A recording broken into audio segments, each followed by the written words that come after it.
Thank you all for joining our info session. We really are excited about these positions and adding to our team. And I want to just kind of talk a little bit about our team. We have Liz Diaz, who is our program manager. She is the person that will be supervising the participant choice specialists. Currently, we have 3 of them. We have Michelle, and we have David and Tanya. So we're going to be able to add 4 new people. 3 new people. We do have someone that is moving out of state. So from this pool of applicants, we're going to be able to hire 4 participant choice specialists to give us a total of 6. So we're excited about that. I can say that all of the team, Tanya, David, Michelle, they have just a huge passion for what they do. And so does Liz. We have Angie, who's kind of the behind the scenes, Angie Shear. She's the behind the scenes tech wizard, budget wizard, and in other ways, a wizard of all good things. So this is an incredible program.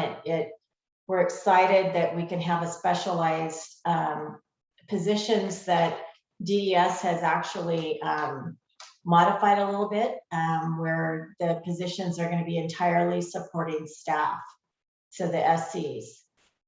Without further ado, I am going to introduce Liz. But before I do that, I wanted to say I'm Tara Sizemore Hester, and I'm the Director of Consumer Services Children. And I supervise Liz, who oversees this program. So self-determination is in my department. Hit it, Liz. Thanks, Tara. I'm so happy to see the turnout and the interest about what this is all about. So just a little overview of what we're going to do today. I am going to briefly talk about why I enjoy what I do. I'm going to then put a short little PowerPoint of what being a participant choice specialist is going to be. Then we're going to turn it over to Tanya, who's going to talk about why she enjoys doing this and give her perspective, as she has been doing this job already. And I know it's better if it comes from one of your peers. So I think that's going to be very exciting. But for me, my passion has always been to help others in a respectful and by providing dignity to the individual.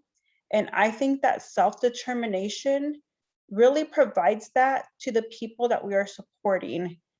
They have the freedom, the authority, and the responsibility as well for their services, while they also choose the support that they want in their lives.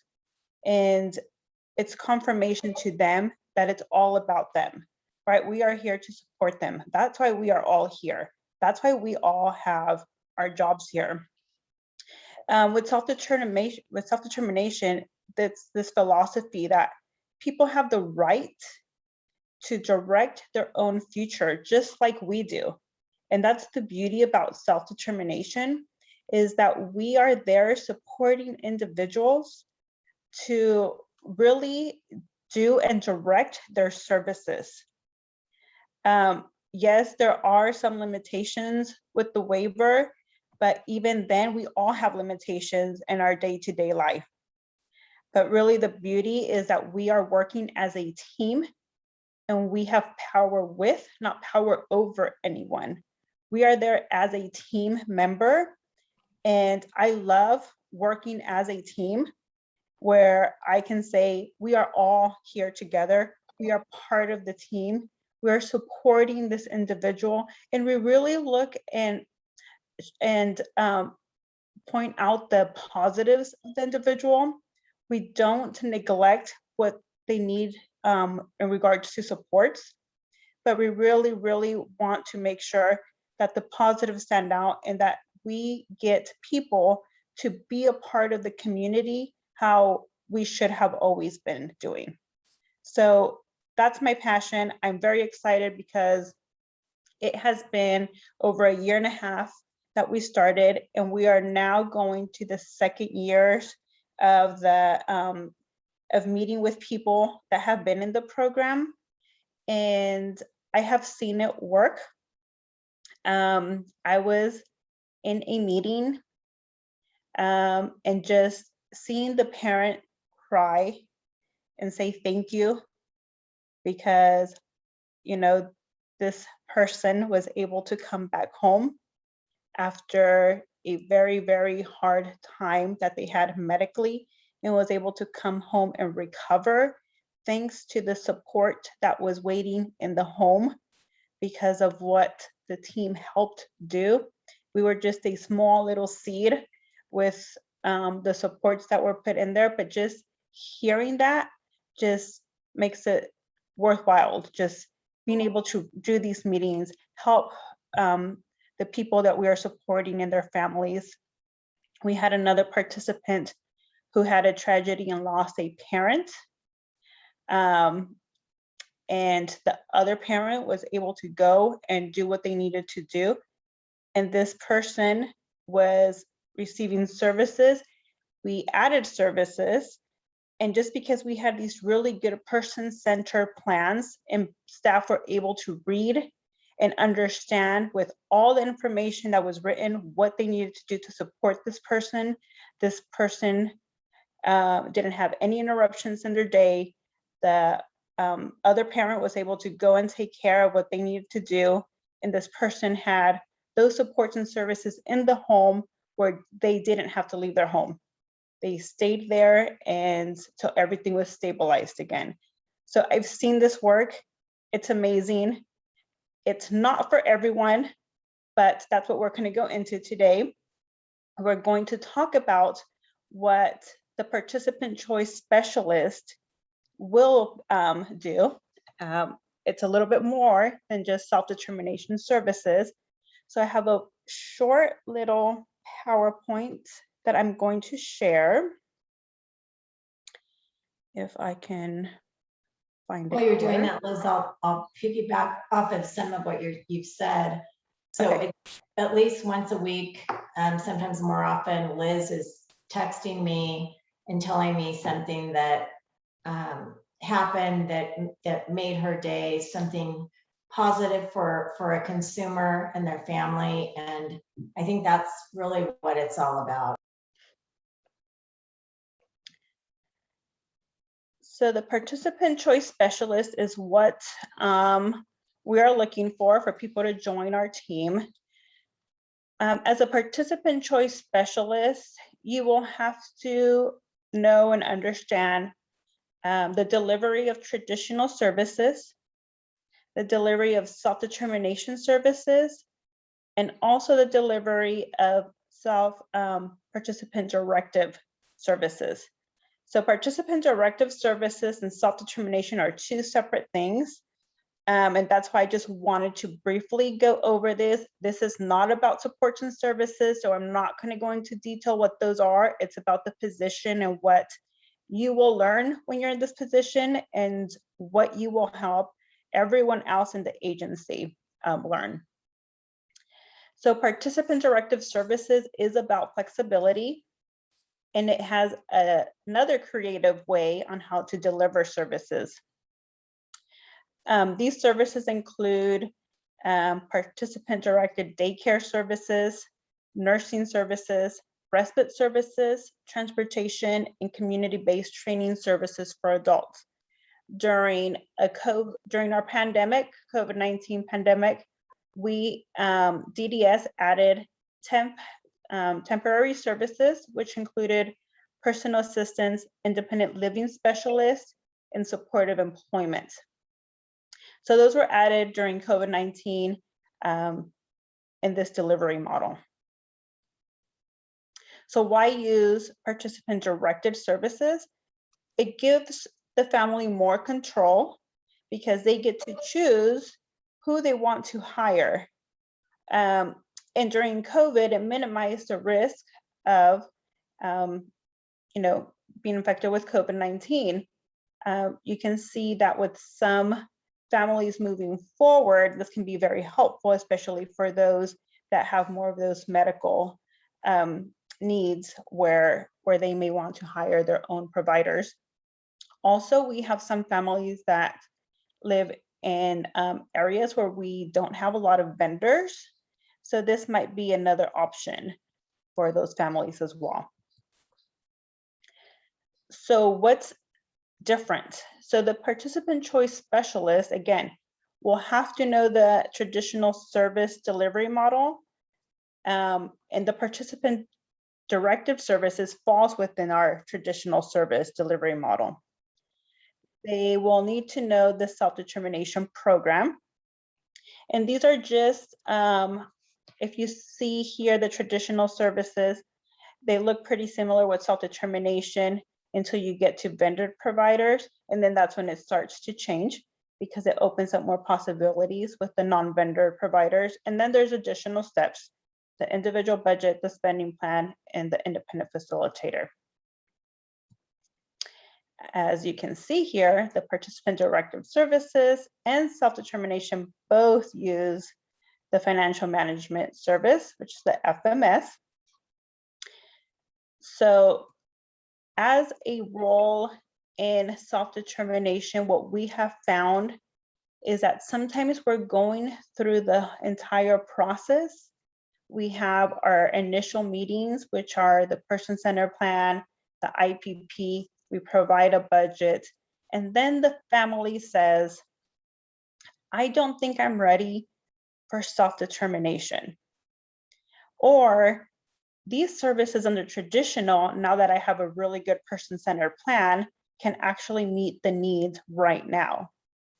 Or what about this? And we have been finding out, wow, those are participant directive services, not full self-determination. So there's different ways to provide supports and services. And we're not saying that one's better than the other. We're saying whatever is better for you and your family at this time is what we want to provide support in. So what we are doing is we are looking at all the areas. And if people are not ready to go into self-determination, we will make sure that moving forward, they have the supports and services they need, whether it's traditional or participant-directed services under traditional. The participant choice specialist will make sure to transition the participant into self-determination, or they will coordinate with the traditional service coordinator to start these services. We will have the list of all the FMSs that are providing self-directive services, and the participant choice specialist will complete those initial referrals. They will complete those initial POSs and then transition the participant back to you, the traditional service coordinator, and move forward. So as part of this position, that's something that you'll be doing. There are other responsibilities. As a participant choice specialist, you will be providing trainings to all staff at the regional center. We meet with our local volunteer advisory committee and stakeholders, and we also provide training to our entire community. And again, part of that training is going to expand awareness of participant directed services, all those different options that I just talked about, and develop just training and outreach. There's a lot of meetings that we attend. So we do attend a monthly meeting with senior managers and DDS to provide updates on the program. There's a lot of more outreach in this position, which is really good because it changes up your day. You know, you meet a lot of people. It's I mean, it has been so exciting, at least for me, to just meet so many different people all over the state, hear all these amazing stories that are happening that people in the program with everything that people are doing. And I'll go back. That was my short little presentation. But I just wanted to say it's just going to open up possibilities. I think this position does open up possibilities. I've I was pushed to start doing public speaking way back when I was selected to be um, a trainer for person-centered thinking. And then doing this, it just takes you out of your comfort zone. The families that we have met are amazing. It's more work, yes, but we're all learning together, so don't be scared. We're all learning together as a state. So that's the beauty of it. And there's a lot of support within the state. So, and our senior managers, Tara, we have Tony, we have people that are supporting us, that are going to these monthly meetings with us. So we're not alone. It's a learning curve for sure, but I think it's definitely worth it. And just just families saying, you know what, my child can't wait for their next meeting. Like I didn't hear that a lot back then when I was on or just on the traditional team. Now there's the participants that are waiting to have their meeting because they're looking forward to the next year and the services that they can possibly obtain with this delivery model. But I'm going to go to Tanya, and so that and then we do have a special guest, and then at the end, hopefully we can open it up for questions. Thank you, Liz. Definitely. Gosh, you really just summarized so much of my feelings and my thoughts. And for me, like Liz said, that the main things that I want to share are, of course, my passion in this. Gosh, the bottom line, I love seeing people grow. Like I love seeing people grow, whether it's my coworkers, my friends, my family, myself, my kids, the consumers that we serve, even in my one-to-one ABA days, I loved seeing the kids grow and just really being that support for that growth, up to now, in self-determination. I love just seeing people take that class that they were scared to take, and then come back and say, holy cow, like, they're doing so good in this class. One of the families that are on their second year, the son is 14, and this is a perfect example of I love seeing people grow, and that really is my passion in this, that the parents grow. I've completely grown out of my comfort zone, like Liz said, and I just love seeing people grow.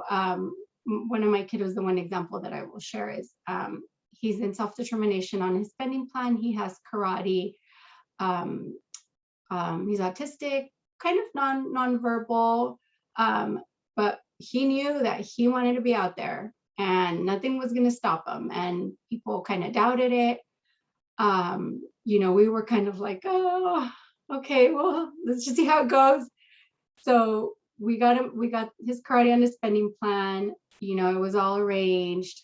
He got there and he is like one of the top students there. He's always getting new belts. Every time I talk to mom, she's like, oh, he's on this belt and that belt. And, somebody that we didn't doubt, but we were afraid of him being out in the community and how other people were going to see him. And we just kind of all together went through that. And he loves it. And he's growing socially, verbally. He's just growing. Like I see him now in our meetings and I'm like, this is just a completely different guy. And really, it was just because he's out in this karate class 3 times a week. Not just, he has so many other support, speech and, but he got out there and he did it. He's killing it. He's out there, and that's all he loves to talk about is karate. And to me, I'm like, holy cow, what growth. And it's worth all of the learning curves. It's worth, you know, everything that I've had to learn along the way, and we're continuing to learn. So that really is my passion in this, just seeing other people grow, and regardless of in what area or what capacity. And that's just huge to me. That's what I love about this program. Again, on a personal level, that's even applied to me. I love seeing myself grow, and I definitely had to do that along the way. So that's my passion in this.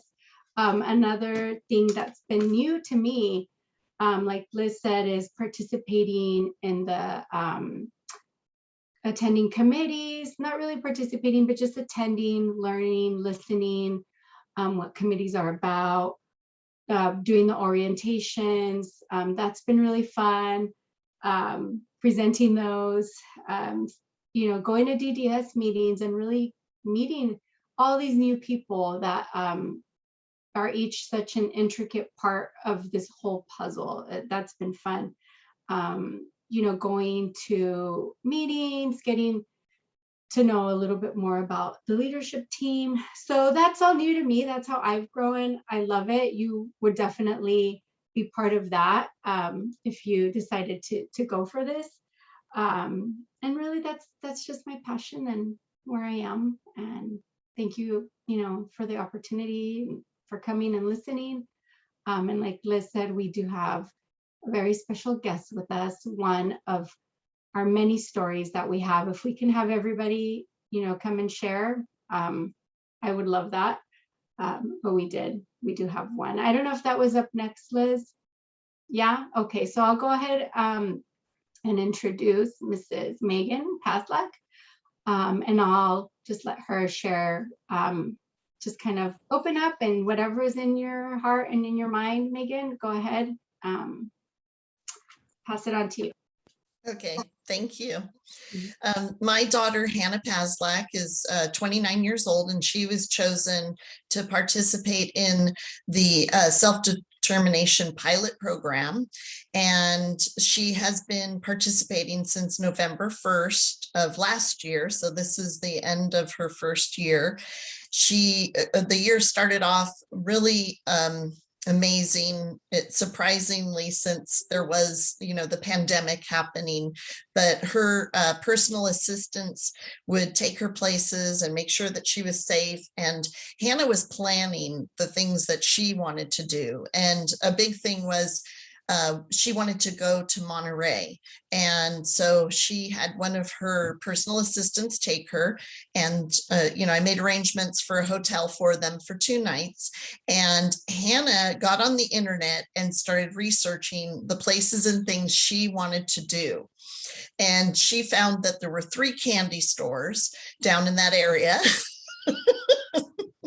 And, you know, of course, she even found a couple extra while they were there. And those were the one thing that struck me was it was the first time that she was able to plan what she wanted to do on a vacation, because I started to say to her, oh, you're lucky you're not going with me, because I wouldn't take you to 3 candy stores.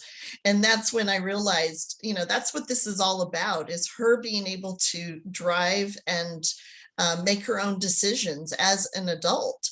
And at 20, you know, at that point, at 28 years of age, she was, or 20, well, I don't know, either way, but, you know, she was able to decide what she wanted to do, and they had a blast. They went to the Monterey Bay Aquarium.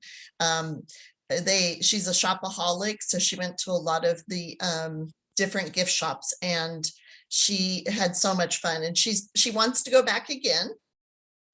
She also started her own little business, which is a tie-dye business, tie-dyeing t-shirts, masks, hair scrunchies, and little bandanas for dogs.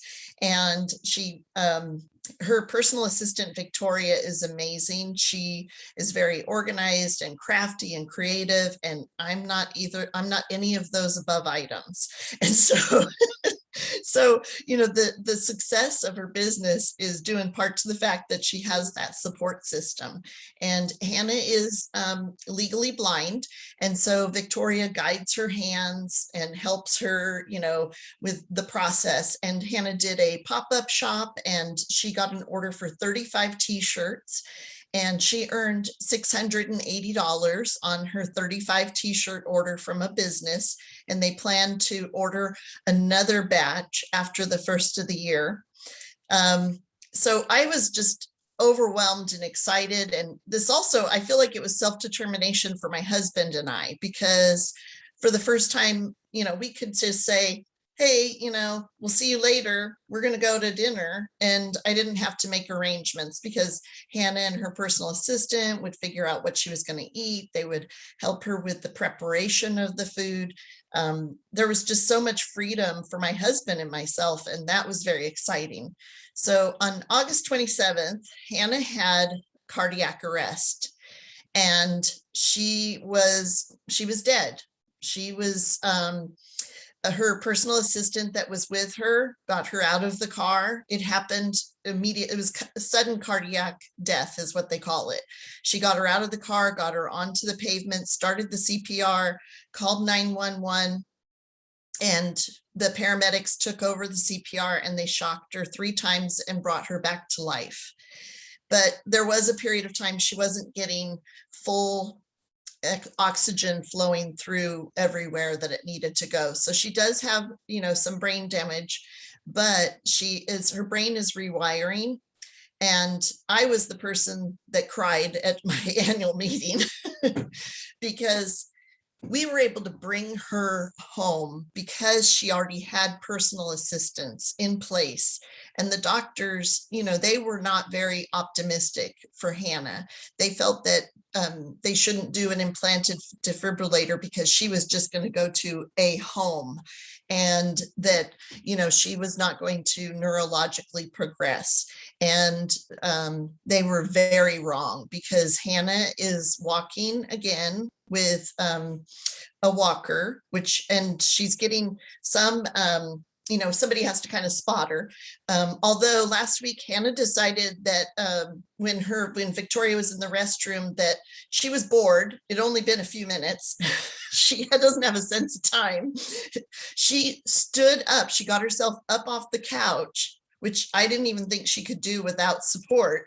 She got up off the couch and walked across the room and past her walker because she couldn't see it, and was standing at the doorway. And Victoria said, "What are you doing?" And Hannah said, "I'm walking backwards." So she started to walk backwards. Well, she's talking again. She's getting speech therapy. The speech therapy has ended from the home health. And so now her personal assistants are working with her on that. They're also helping her with her physical therapy, her occupational therapy. And it was so important that she had the support of people that she was comfortable with, because she was extremely fearful and was having some hallucinations, and she was petrified of a lot of different things. It has gradually subsided. Some of that was a medication that they started in the hospital, and some of it was just the brain damage and that sort of thing. So the fact that she had people that she felt comfortable with and remembered, because long-term memory was good, and the team for self-determination provided support for us with, people to come in and help with, repositioning Hannah and diapering Hannah. And now she's going to the bathroom on the commode. She did some tie-dyeing the other day. She's been to Bath and Body Works. She's starting to do some of the things she wanted to do. We've cut back on the amount of people that we need for that support, because during the week we are fully staffed with our regular staff. So we've cut back on that. And she is just a miracle, a true miracle of God. She is progressing and sassy as she ever was. She's sarcastic as she ever was. We're working on her memory. she thinks I'm lying half the time. Because she thinks we have lots of dogs, but I think what it is she's remembering dogs from her past, and she thinks they're all still alive. So all of her team of workers are just absolutely, they're just phenomenal. We stole 3 of them away from the day program where she went. And they're now paid a very nice wage compared to what they made at the program where they were working. And one of them said yesterday she hadn't looked at any job boards since she had been with Hannah. And when she worked at that program, she was on there every day searching desperately for something different. And they're just really amazing people. And I really appreciate Tanya's support, Liz's support, Angie's support with the additional services that were needed. And I'm overwhelmed, and I see good things happening. Hannah is being acknowledged tonight for the micro grant that she was awarded through Celebrate EDU. She attended business courses through Celebrate EDU as part of her self-determination. We moved some money from another portion of the budget and got her signed up with these classes, and they've been phenomenal. And so she's going to be in a Zoom session this evening at 5 o'clock Pacific time. Megan, as a parent, how do you feel about the support that your participant choice specialist has given you? Oh, it's been fabulous. Tanya has been phenomenal, and I knew that she cared as much, and actually the whole team showed how much they cared about Hannah throughout this whole process. And she was very responsive when we were going through such a difficult time with Hannah being in the hospital. And I knew that whatever she was doing was in Hannah's best interests. Megan, could you give us the name of Hannah's micro business? It's Hannah's Vision, and she has an Instagram of Hannah's Vision 92. And she's, going to be up and running with doing more sales. And she wants to earn more money for Build-A-Bears. She has 59 Build-A-Bears. Wow. And she won this, and she's going this month at the end of this month, because every day that she cooperates with all of her therapies, she gets a sticker. And at the end of each week, there's something that she can do, whether it's lunch of her choice. And at the end of this month, it's going to be Build-A-Bear, which, yeah, I'm really excited about another Build-A-Bear in the house. I'm sure. Thank you, Megan. That was such a heartfelt sharing that you did, and I really was moved by it. So I'm glad that you've felt so much, you and Hannah, so much appreciation and for the program, because that's really why we're here. Yeah. And there's a lot of people who have no idea about the program that are part of VMRC, their clients. And so I keep spreading the word and, trying to get that out there. And even Hannah's physical therapist, her son has cerebral palsy and epilepsy. And when she met Victoria, she goes, "Oh, my son needs a Victoria." And I didn't know she meant he had special needs. And I said, "Well, how old's your son?" And she told me he was 14 and he has cerebral palsy. And I said, "Oh, is he a regional center client?" She didn't even know about the regional centers. She had no understanding that there's services available for her son. And so I encouraged her to, get involved and get set up with the regional center. Thank you, Megan. Thank you, Megan. Thank you. For sharing. Thank you so much, Megan, for sharing yours and Thank you. Hannah's story with Thank us. you. We And I was appreciate going it. to say, there's probably some holiday Build-A-Bears out right now for her. Oh, yes, she's with guidance, she's able to get on the internet now. She used to be much more adept, but she's having to relearn. And so she's been on the Build-A-Bear site with the help of her, with her assistant, and she's picking out things. From holiday with. Okay. Awesome. Yeah. Well, I would just like to encourage any of you that think that this position would be something that you would like to explore, something that you would have a passion and a heart for doing, to please apply. I don't know, Liz, Tanya, Michelle, if you have anything you want to add. I did want to open it up for questions to see if Thank you. people had any questions about the position, if they're unclear about something.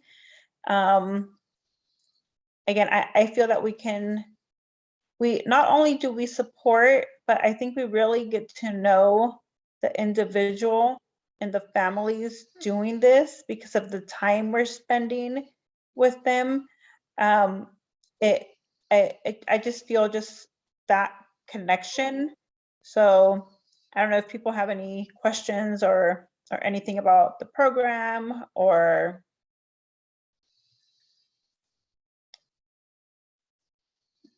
Yes, they do, Marlene. We have all ages. And that's actually what makes the job kind of fun, because not only are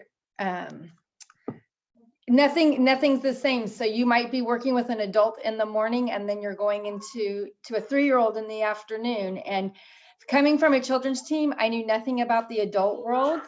So it was a whole new thing during COVID, and you learn all of the services. So like we keep saying, this position helps you learn not only with the consumer, but you're also learning about all the different services of all ages and what we do under the Latterman Act and without the Latterman Act. So you learn all the services that we can provide. I hope that helps. Yes, all ages. Can I ask for clarification? Because I know currently Michelle and Tanya and David are carrying cases. So is it my understanding the evolution of this position is that there'll be more of a support position for the SCs to continue that will now be carrying self-determination cases? Is that correct? Yeah, so right now Okay. they are carrying cases because those were the participants that were selected for the soft rollout. Now that it's open to everyone and it's this small team that has to transition everyone who wants to be in self-determination, we're going to work as an intake team. So there'll be a support to the traditional service coordinator, and we're actually working on updating all the participants that we have and slowly transitioning those back to traditional team. So yes, these are non-carrying caseloads. Thank you. You're welcome.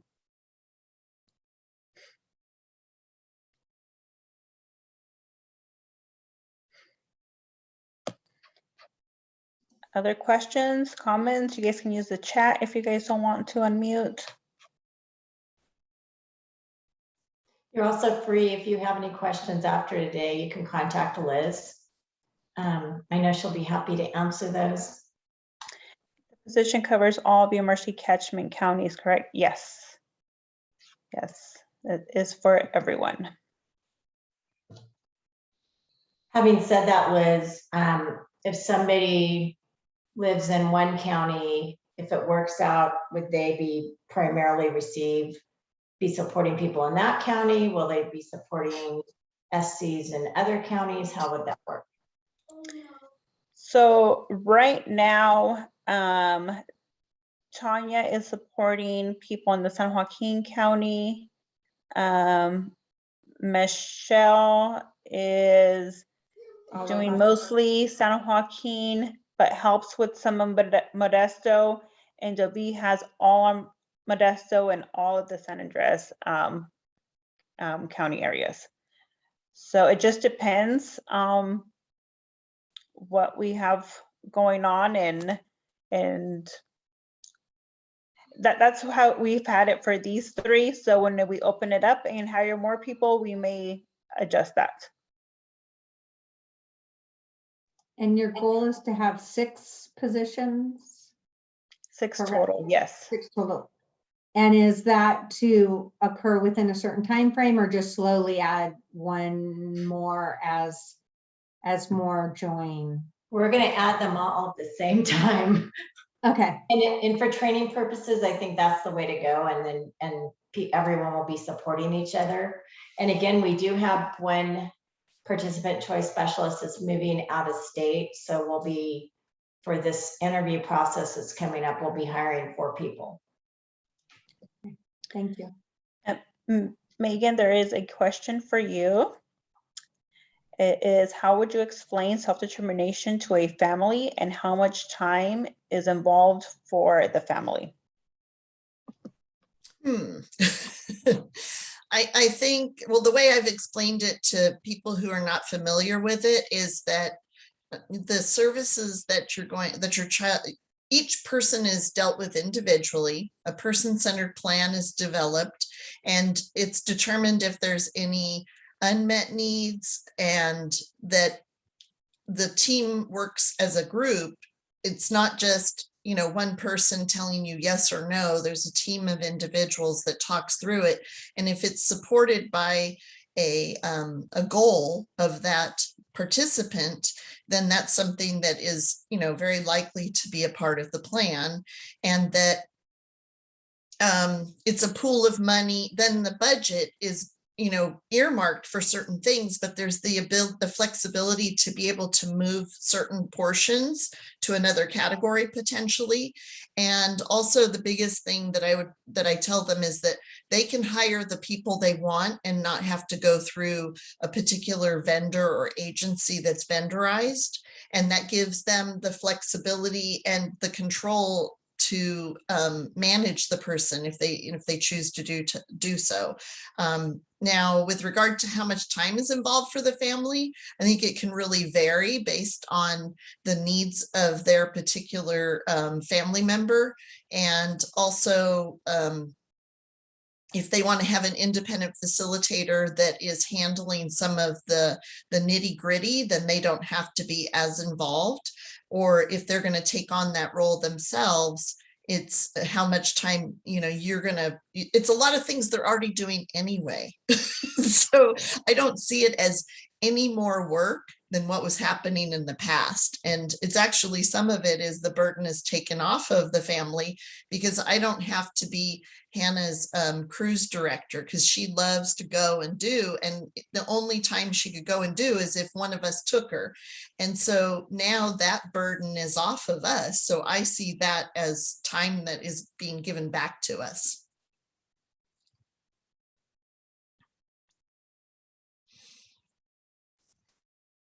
Did that answer the question? And thank you. Yes. Other questions? Megan wants to take all the questions.